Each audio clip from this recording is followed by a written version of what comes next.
আজকে 2 দিন ধরে যে সোশ্যাল মিডিয়ার মধ্যে যে একটা অবস্থা দেখতেছি, মনে হচ্ছে যে সোশ্যাল মিডিয়ার মধ্যে তারা ঝগড়া করা শুরু করে দিবে। মানে এমনই কিছু দেখতেছি। তাদের প্রশ্ন হচ্ছে সোশ্যাল মিডিয়ার মধ্যে যে ধরনের তারা টাইটেল লিখছে, কে জিতবে? পাকিস্তান বনাম ইন্ডিয়া, কে জিতবে? আরে ভাই, এটা কোনো প্রশ্ন হলো? মানে তারা এমন ভাবে প্রশ্ন করছে যে এটা নাকি ক্রিকেট ম্যাচ হচ্ছে বা হবে। এটা কোনো প্রশ্ন হলো?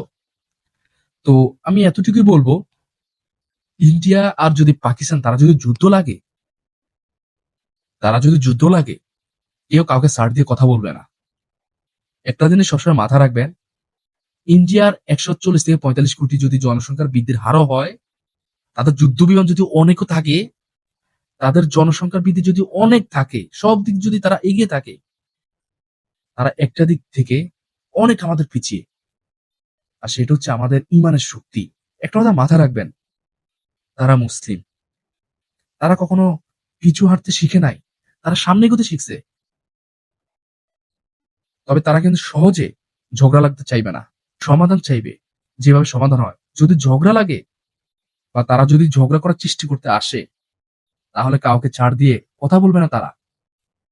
কারণ প্রতিটা মুসলমান তারা বুকের পাঠা নিয়ে জন্ম নিছে। কারণ তাদের ইমানের শক্তি অনেক বেশি। তো শুধু শুধু লাফালাফি করলেই হবে না, বুঝতে হবে